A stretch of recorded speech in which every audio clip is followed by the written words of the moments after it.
Good morning. While the boys are getting seated here, I want to greet all of you and wish you a blessed Palm Sunday. Today begins Holy Week, but yesterday we remembered the raising of Lazarus, and that's a Paschal celebration as well.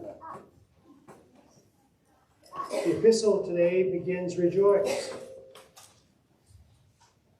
in the Lord." Rejoice again, I say rejoice.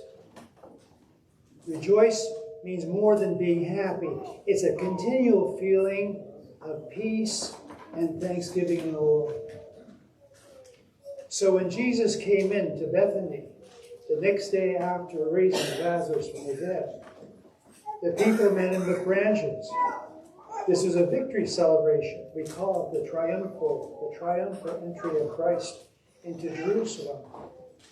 But really a better and more accurate description would be his humble entry into Jerusalem. Why?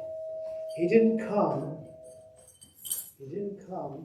riding in a chariot. He didn't come on a stallion.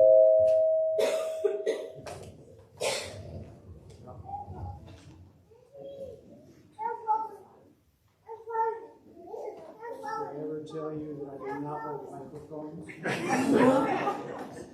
Can you hear me up there? So he comes humbly riding on a donkey, not in a chariot. He comes in the sense of that victory that's going to happen when he rises from the dead. People from Bethany came. Lazarus was there. People came from Jerusalem. They were somewhat curious.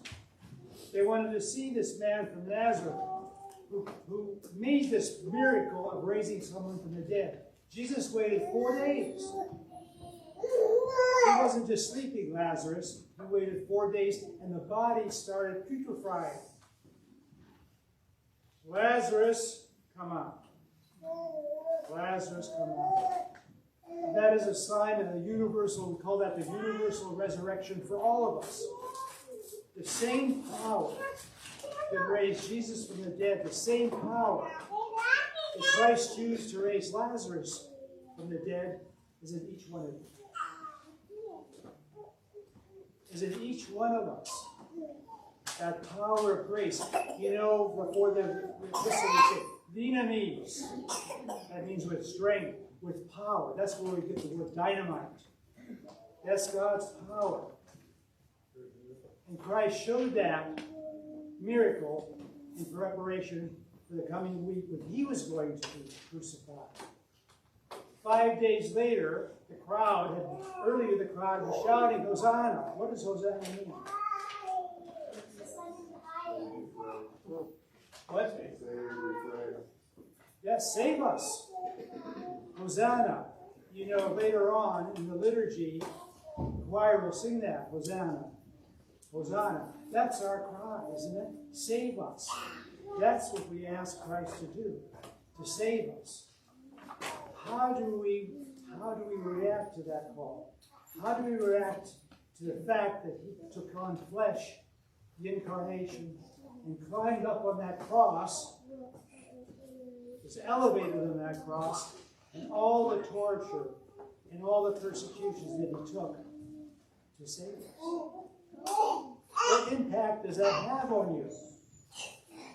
I heard a story the other day where a man says, every time I come to church, they put palms in my hand. You have to think about that. Once a year.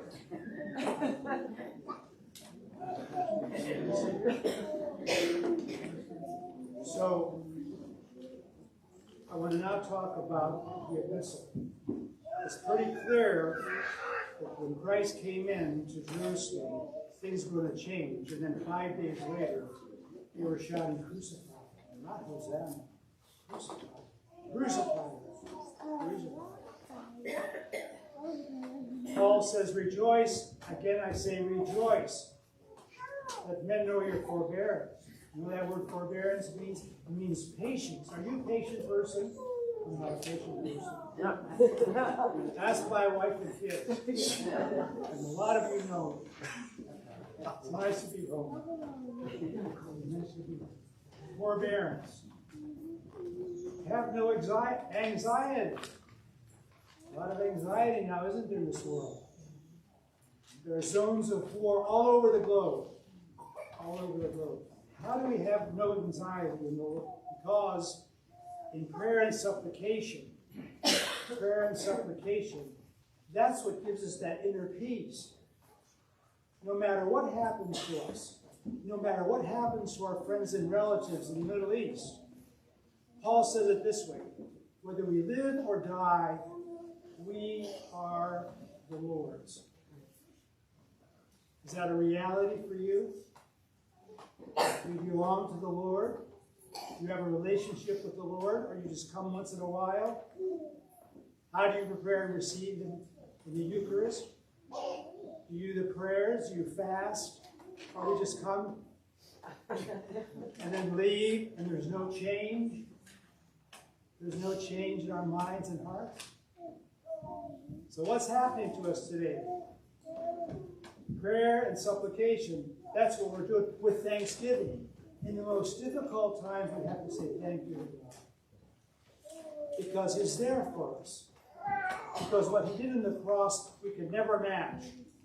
Never come close to the suffering that He went through to save us. Prayer and supplication, and this is what Paul says, in the peace of God, which passes all understanding, will keep your hearts and minds in Christ Jesus.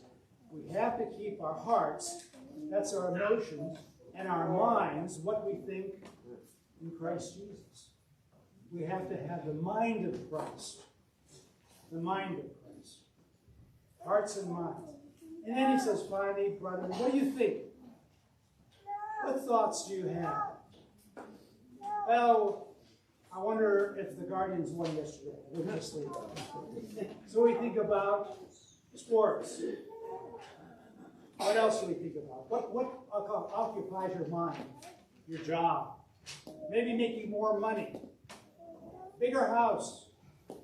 Want to tell people how successful we are. You know what success is in the eyes of God? He says, the greatest of you will be the servant of all. Christ humbled himself. He emptied himself on the cross. So what else do you think about? This is what we should be thinking about. Whatever is true, honorable, just, pure, lovely, gracious. Do you think about those things? You know, you can do a Bible study in every one of those words. What is pure? Are our thoughts pure? What kind of TV shows do we watch? Magazines that we look at. Books that we read. Are our thoughts pure? Whatever is honorable. Whatever is gracious. And then if there's any excellence, if there's anything worthy of praise, think about these things. So think about those things. You know where thoughts come from? We have our own thoughts. We have the thoughts that come from the Shaitan, the devil, Satan. Those are temptations. And the thoughts that come from God are inspiration. And that's what we need to be listening for. The thoughts that come from God. And then the God of peace will be with you. So as we have this procession later on, a procession is an orderly, like a parade. Procession means movement. While we're yet sinners, Christ died for us. And so now we move towards Him. Procession means movement. We have to have an active faith, not a passive faith.